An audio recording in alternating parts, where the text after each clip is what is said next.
this episode we go to the heart of analog synthesizer craftsmanship at Sequential, the legendary creators behind the iconic Prophet 5 and much more. And I was blown away by how many things I've learned. And I even got a surprise visit by Mr. Tom Oberheim. But look, you really want to watch this until the end because I'll show you the super giant high-tech factory where all these amazing synthesizers are born. So grab your popcorn and let's go. Production Mix. Today I'm gonna bring you behind the Prophet 5.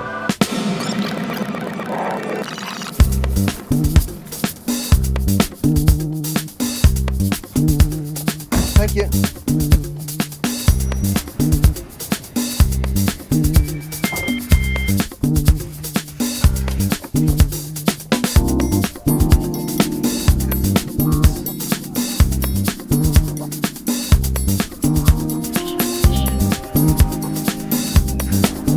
Yes. Hello, San Francisco.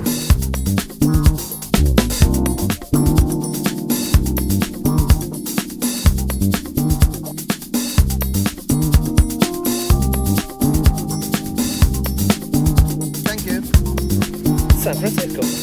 Oh wow, hi! Good to meet you, man. All right, thank you. So how many years have you been at this building? 8 years, maybe 9 years. So this is the view from the rooftop at Sequential. I'm basically on top of San Francisco.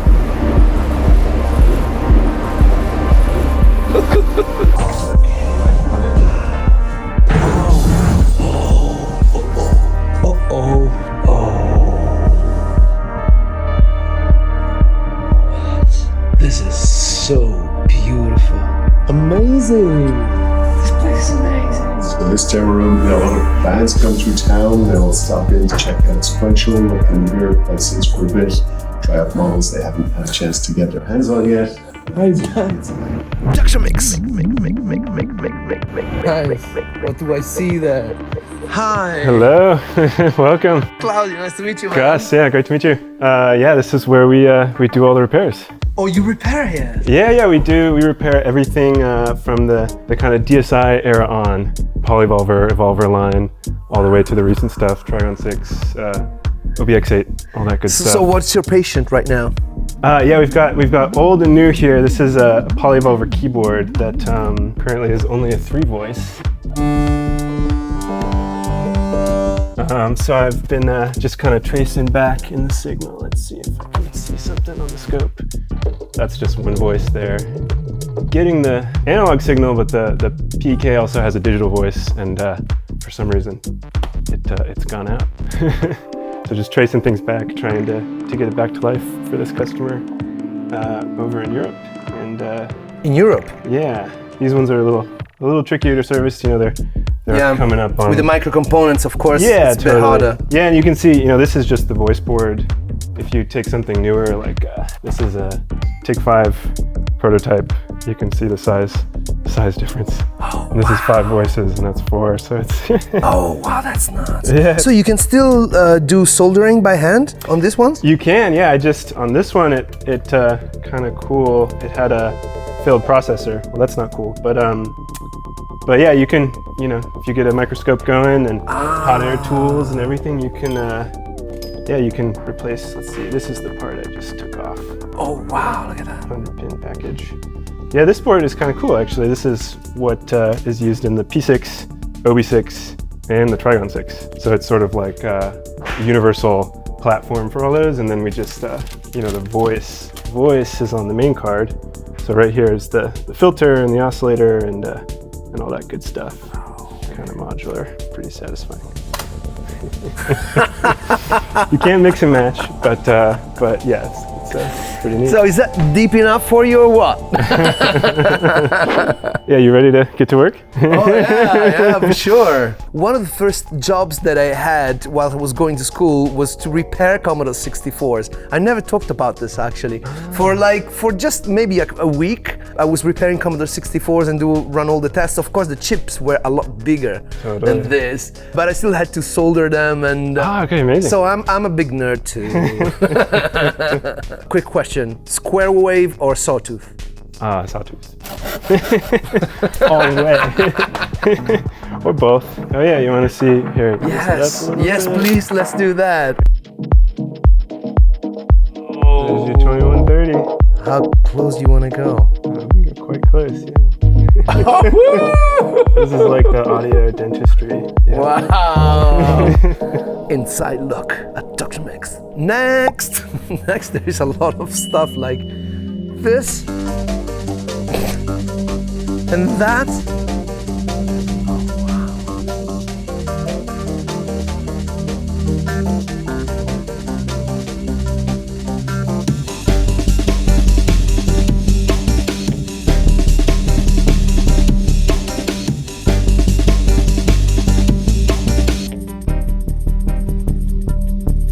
Point out something to you over here. Collection of tequilas here Oh, was assembled by Dave Smith. He liked to celebrate the launch of the new instrument with a few shots of tequilas.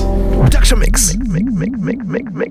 Claudio, nice to meet you. Julio, hello. Julio. Hi. So what do you do here? Well, I'm the software team lead, so I'm in charge of trying to come up with the plan and coordinate the software team to make the software that goes inside our synthesizers. So they're kind of little computers, and so they need software. And what do you write this on, C++? There's both, there's C and C++, and it depends on which processor.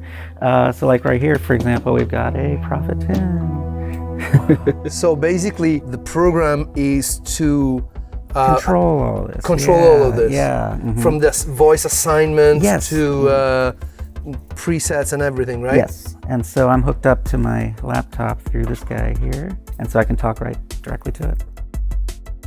Yeah. So this is a Prophet 10, so this is an example of what we do. So we come in and we want to control the slewing of our parameters. We want to compute the envelopes. Right. We want to compute the LFOs, handle modulations, VCOA, VCOB, pulse width, and you can just see right down the line, this is everything it's doing on this engine processor right here.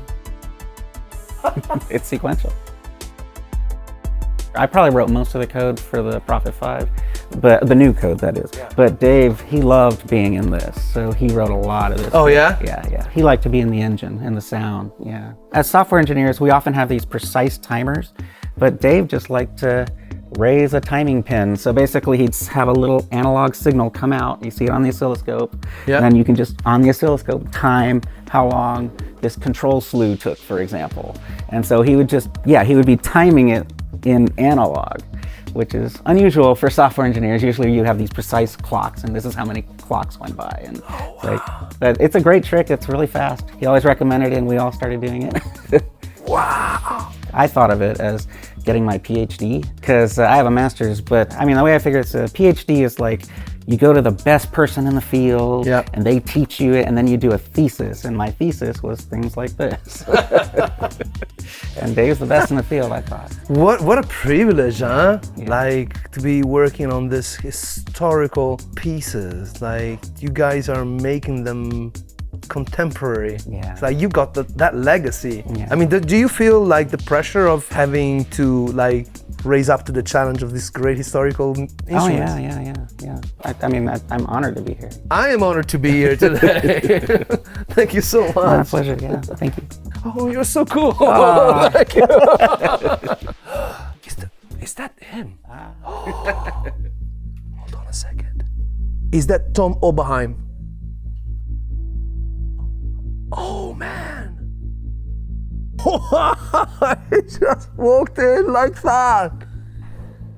All right. What a legend. Hello, sir. Hey, Claudio. Excuse me if I don't get up. Absolutely, such an Nice honor to meet you. Maybe you could teach me how to play keyboard. Can I just ask one thing? Can I take a selfie with you? Please. You want to sit down or you want me I to get will up? sit down with you. Good. Yeah. So what happened at this point is a very long and deep and heartfelt conversation with Tom Oberheim. I am so glad this ever happened to me. So if you want to catch the entirety of the interview, you want to go to my website, drmix.com, just register your account, tick this box so that you can get my exclusive content just for you. It's not available anywhere else. Then go to videos, and there it is, the full interview, free of charge. And also on the website you can catch my Music Producer Gold Guide video course where I teach you everything that I know about music production and music making.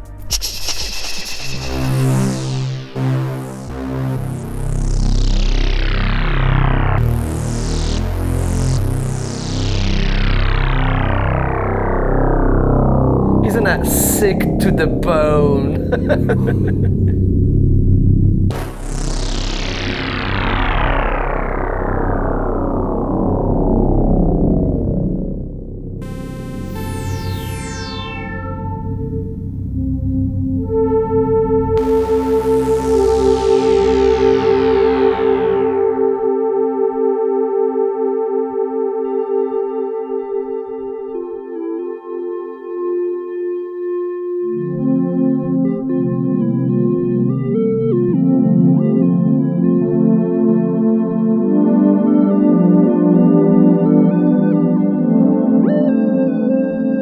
You remember this, right? It's impressive that you can play it backwards. Yeah, no, I just didn't know where to put myself.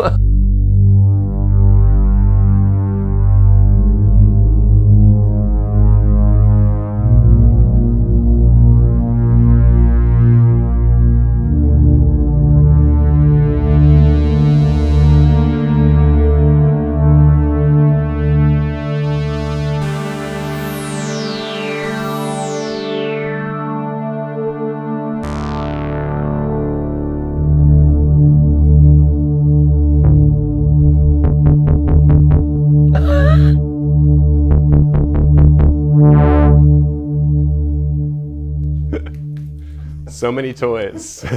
And I'm playing for Tom Oberheim right now. We have to play this.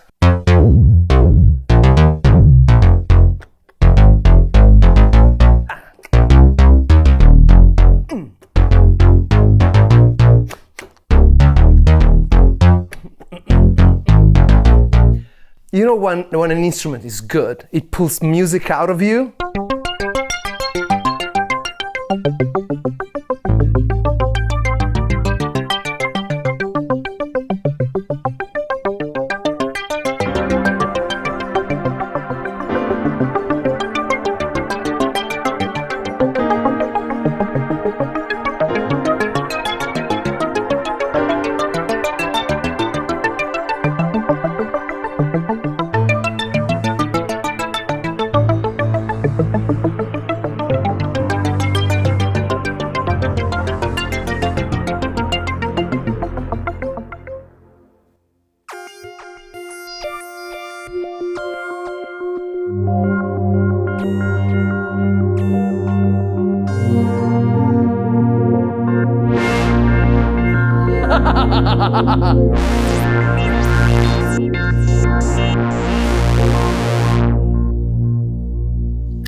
All of it sounds good to me.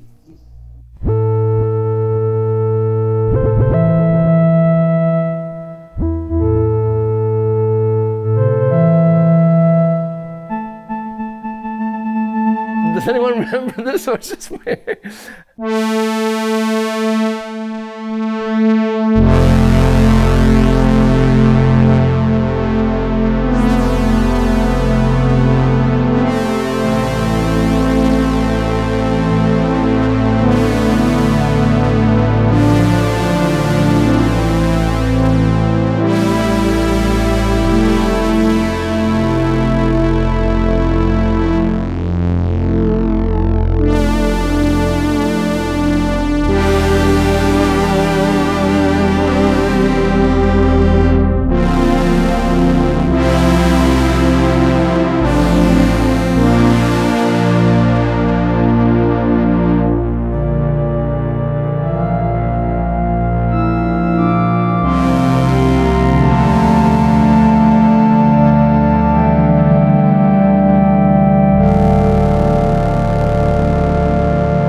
Also the fact that they're easy to use, you know, that you push a button and you know what's gonna happen. You know, with some modern synthesizers, they look like calculators.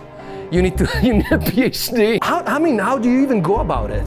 You know, there's many different steps from just like initial ideation to a product. You know, back when Dave was around, Dave would kind of have an idea, say, hey, I've been thinking we could have a synth with, you know, so many oscillators and a mix of either, you know, analog or digital, and kind of sketch out a broad idea. And then as a team, we would all get together, discuss pros and cons and what features, how many voices it might have. So at that point, it's very much a concept where you're trying to, you know, define who your target audience is, how many voices something has. Is it a modern synth with a lot of, you know, features that are maybe more in the screen, or more of a, you know, like the Prophet 6, for example, or the Trigon, which is more of a WYSIWYG interface.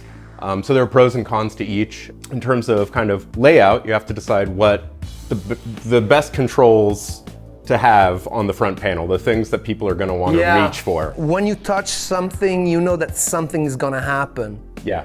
That is the thing, you know, because you're performing, at some point you're just closing your eyes and you just want to reach for a knob and you want something to happen. Absolutely. And if it doesn't, then you have to start thinking about how is this patch put together, what is going on, and it takes you out of that moment of kind of joy with the music and the synthesizer. Oh, you couldn't have said it better. Yeah. The minute that you can allow yourself to not think is the minute that you're making art. Yeah, you're feeling, you know, you're interacting with it and reacting to it as it kind of pulls you in and drives it in. Yeah, you know, it's like that's in fact a very great point, because I get asked a lot, how do you come up with melodies? Do you like think them intentionally?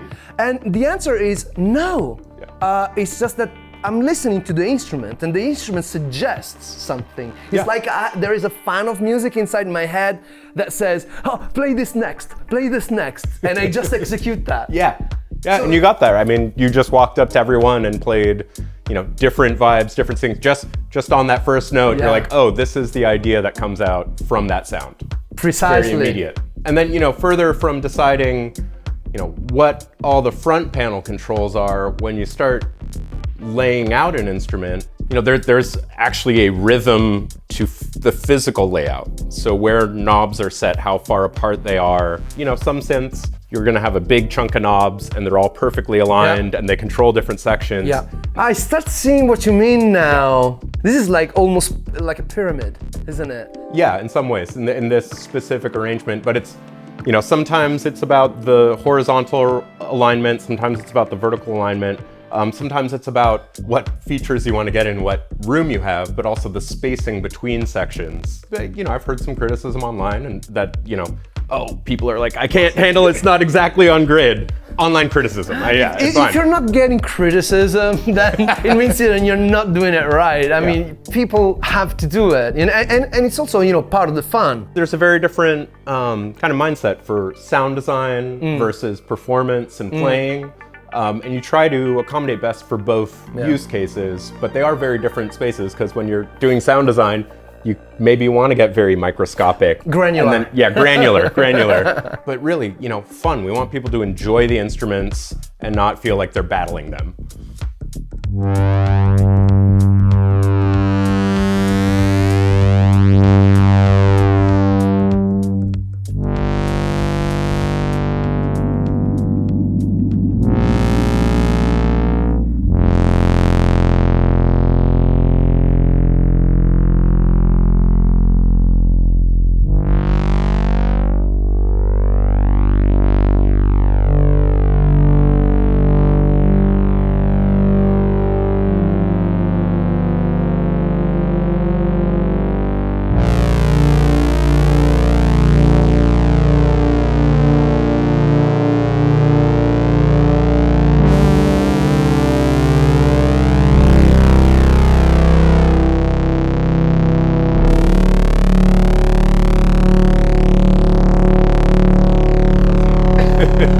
It's so good, it hurts. Yeah. And it's nice, we have a big subwoofer in the corner too that really helps Yeah. when you get down into that low. Yeah. There's the interface, and then there's the design of the signal path and how you're doing different signal levels, and that's gonna change how the filter reacts. I don't think that people really appreciate how hard it is to do these things, especially back in those days where there were no micro pieces of electronics. So you wanted to do like a 4-voice, 5-voice, 6-voice. That thing would be hot.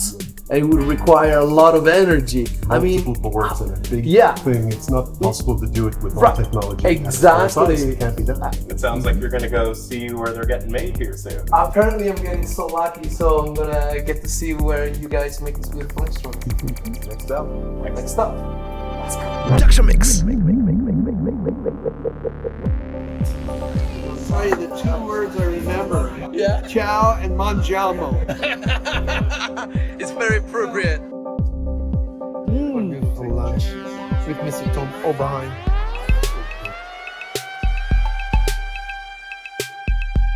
Now we're getting in the thick of it because we get to see where the synths actually get made.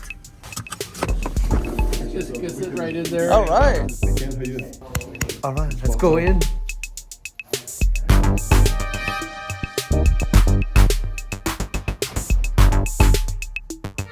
Yeah. The golden door looks like there are a lot of consequences to opening this. No. Oh wow! Oh, that's what you're wearing. I got it.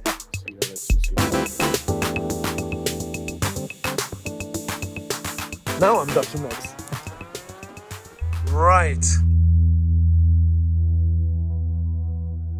Wait, what? Wow. So it's a very Yeah, interconnected. you can see some guitar. That's what I was looking at. So, you know, they get shipped over from Qatar and Italy and Tunisia, and all of our instruments use Qatar to keep it this way. Because they're the best. So this side is all kind of components that are waiting to be built into something, right? So this is like everything from like DSPs in original boxes from manufacturers, and then it's pulled out of here as it's set up to do a job where we're going to run.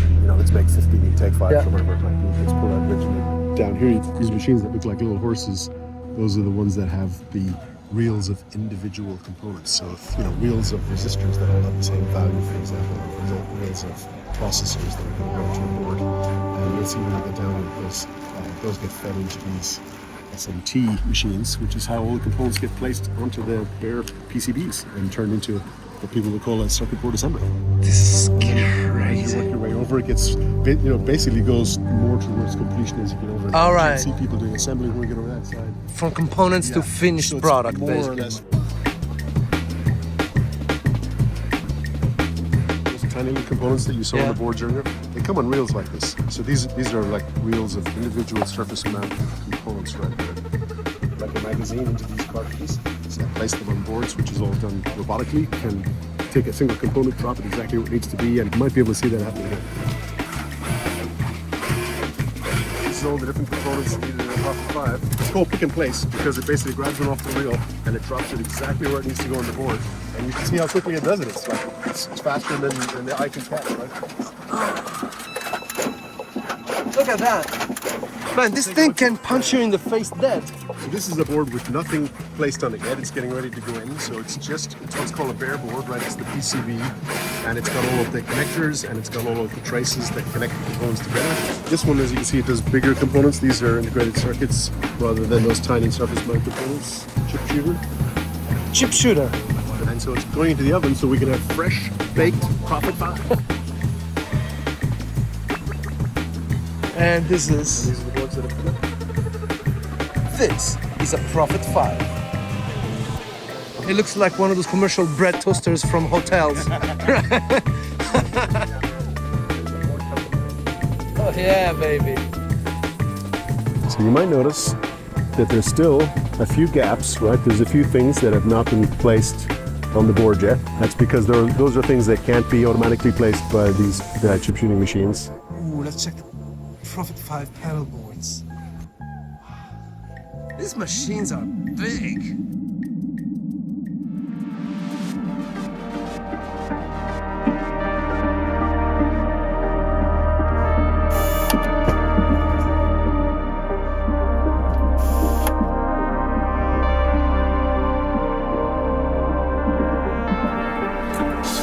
guys are not actually screwed together yet, but it's sort of like everything that's needed is here, and if it's passing, then it's time to lock it down. See a lot of Prophet 10s here. I think when we introduced the Prophet 5 in 2020, at the same time pretty much we introduced the Prophet 10, and at first it was more Prophet 5s that were sold, which makes sense because it's a bit less expensive than the Prophet 10, so it's kind of what you'd expect to see. But over time it's actually, the balance is tipped towards the 10. People just want the polyphony, and it does sound glorious if you have more voices, as you know. So we talked about, you know, Prophet 5 panel boards. So this is the top panel, the one with the knobs on it. These boards look more finished than those other ones that we saw because they have the encoders and the switches and the switch caps inserted in them now. And obviously that's the next phase before you put them together with the sheet metal and put the knobs on top and make it really look like a panel.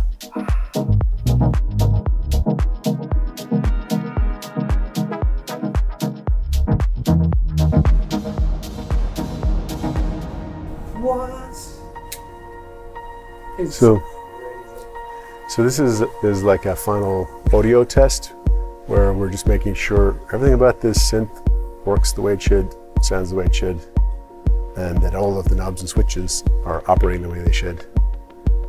And we're testing that, a lot of that with just making sure it's putting out MIDI messages in response to all the right things. This is a lot more involved than what I was expecting. Wow.